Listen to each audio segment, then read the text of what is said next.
Thank you sir. Panel पे आए हुए सभी सम्मानित सदस्यों को मेरा नमस्कार। आज का हमारा प्रोग्राम सीखो सिखाओ और कमाओ प्रोग्राम है। उसमें हम प्रगति सूत्र की 8 स्टेप के बारे में जान रहे थे।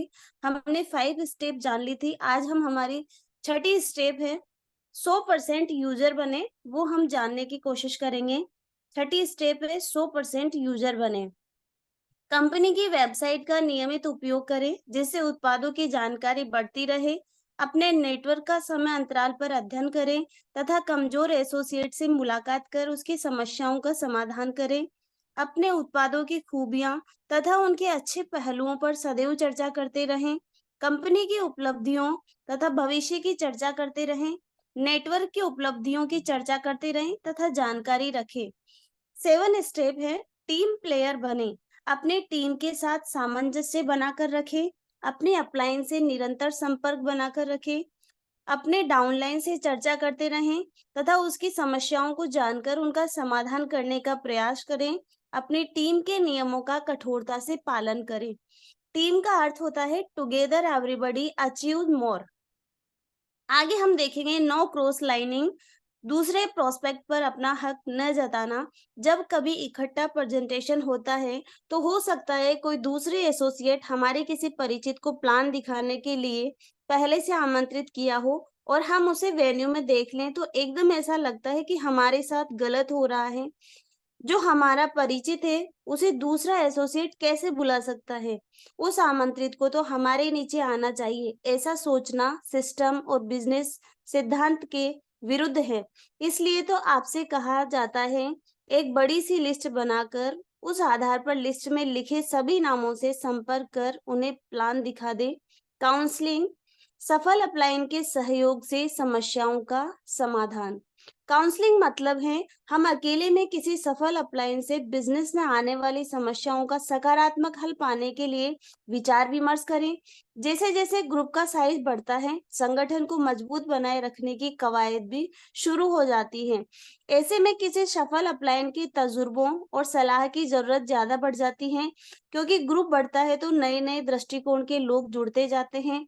सबके व्यक्तित्व अलग अलग होते हैं। ऐसे में सीमित ज्ञान और कम अनुभव की वजह से संगठन को संगठित रख पाना मुश्किल लगता है।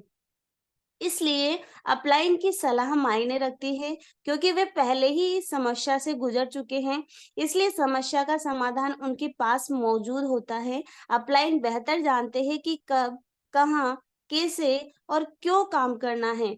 इसलिए कम से कम डायमंड बनने तक हर 15 दिन में अपने अपलाइन से सलाह मशवरा अवश्य करें। एडिफिकेशन, सिस्टम, अपलाइन व डाउनलाइन का सम्मान पूर्वक परिचय देना। सिस्टम की भाषा में एडिफिकेशन का अर्थ है अपने सिस्टम का अपलाइन व डाउनलाइन का सम्मान पूर्वक परिचय देना। एडिफिकेशन से बिजनेस में चार चांद लग जाते हैं मगर शर्त है सही तरीके से एडिफिकेशन करना चाहिए। इसलिए एडिफिकेशन का तरीका सीखना चाहिए जिससे बेहतरीन बिजनेस हो सके। एडिफिकेशन हमेशा परफेक्ट होना चाहिए, ना कि दिखावा, ना चंद समय के लिए। दूसरी बात, हमें कभी भी सिस्टम, अपलाइन या डाउनलाइन से ज्यादा अहमियत प्रोस्पेक्ट को नहीं देनी चाहिए। उदाहरण के लिए, आप किसी डॉक्टर साहब को अपने अपलाइन से यह कहकर भेंट करवाते हैं कि सर, ये है डॉक्टर ए या बी, बहुत नामचीन डॉक्टर हैं और इनकी प्रैक्टिस शहर में सबसे अच्छी चला करती है। यह अगर हमारे बिजनेस में जुड़ गए तो हमारा बिजनेस बहुत तरक्की करेगा। सर, डॉक्टर साहब इतने बिजी रहते हैं कि क्या बताऊं, वो तो मैंने बहुत प्रार्थना की तब आए हैं। इस उदाहरण के अनुसार डॉक्टर साहब एक अति विशिष्ट व्यक्ति हो गए। यहाँ तक कि इस तरह की वार्तालाप से डॉक्टर साहब का कद बिजनेस और अपलाइन से भी ऊंचा हो गया। इस स्थिति में क्या प्रोस्पेक्ट यानी कि डॉक्टर साहब अपलाइन की बात सुनेंगे? नहीं, क्योंकि इस उदाहरण से एसोसिएट ने डॉक्टर साहब की इतनी महिमा मंडित कर दी कि अब वे खुद को महान समझने लगे हैं। ऐसी स्थिति में वे कभी भी सिस्टम और बिजनेस को गंभीरता से नहीं लेंगे। इस तरह आप खुद के साथ साथ प्रोस्पेक्ट का भी नुकसान कर बैठेंगे। लेकिन तरीका बदल दिया जाए तो सोने पे सुहागा। मसलन हम आपने अपने प्रोस्पेक्ट यानी कि डॉक्टर साहब को यह कहकर मिलवाते हैं कि डॉक्टर साहब, ये हैं हमारे अपलाइन लीडर, आपके साथ एक्स या वाई, हजार या लाख लोग जुड़कर सम्मान से काम कर रहे हैं। आप सफल वक्ता और कामयाब लीडर हैं। बहुत व्यस्तता के बाद भी जब आपके बारे में सुना तो सहर्ष मिलने को तैयार हो गए। अब यकीन तौर पर डॉक्टर साहब अपलाइन को पूरी गंभीरता से सुनेंगे। ऐसा नहीं कि सिर्फ अपलाइन का एडिफिकेशन होना चाहिए, बल्कि अपलाइन भी अपने डाउनलाइन का एडिफिकेशन करें। जैसे डॉक्टर साहब, आप बिल्कुल सही माध्यम से यहाँ तक पहुंचे हैं। हमारे सर बड़े कमिटेड और सफल लीडर हैं। आप इस बिजनेस से जुड़कर अप्रत्याशित तरक्की करेंगे, यकीन माने। और यही भाषा शैली प्रोस्पेक्ट के दिल में जरूर असर डालेगी। 8वीं स्टेप है हमारी टैब, किताबें, फोल्डर तथा लिटरेचर। अपनी अपलाइन के टैब सुने, मनोबल तथा नेतृत्व के गुण बढ़ाने वाली निम्न किताबें पढ़े।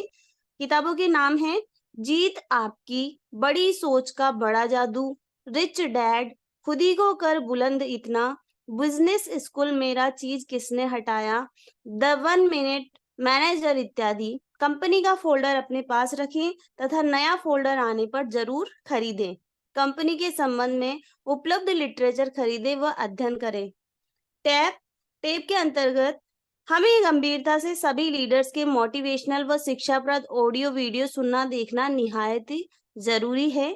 इससे हमें हमारे लीडर्स की संघर्षमय जीवन को सुखमय जीवन में बदलने के गुण विकसित होते हैं।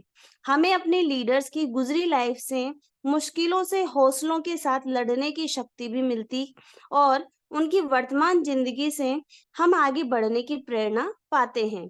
इन माध्यमों से हम बिजनेस करने के गुण विकसित करते हैं।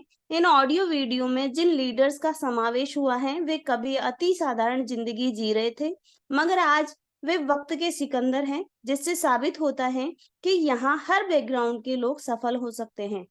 आगे हम देखते हैं बुक्स।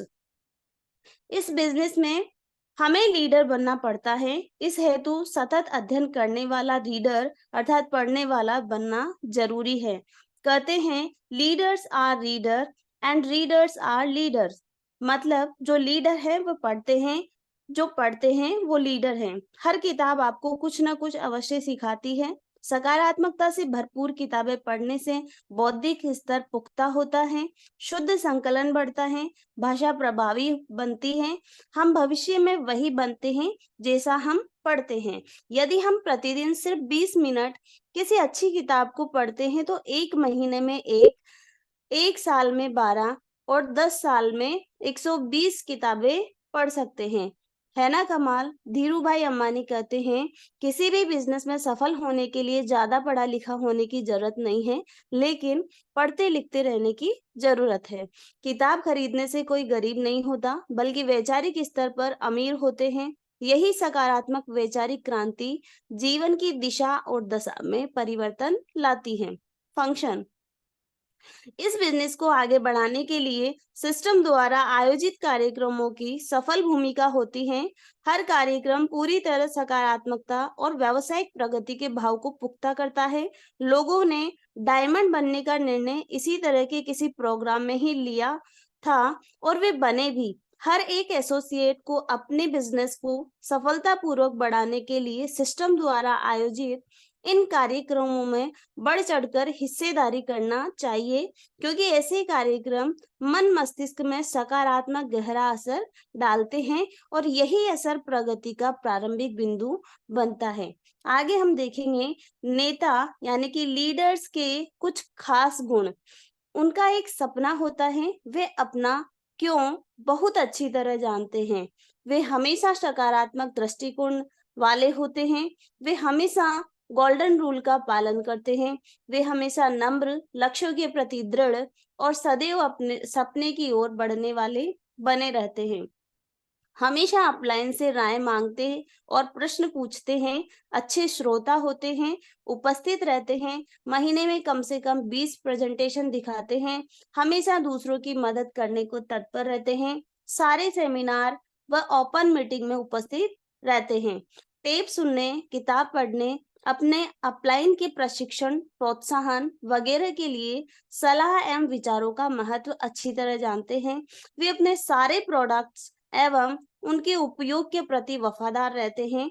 अपने ग्रुप के लिए हमेशा कुछ प्रोडक्ट्स और सिस्टम के टूल्स अपने पास उपलब्ध रखते हैं। हमेशा ईमानदारी, विश्वास, वफादारी की कसौटी पर खरा उतरने को दृढ़ रहते हैं। हमेशा कोर स्टेप्स का पालन करते हैं और डाउन लाइन को सिखाते हैं।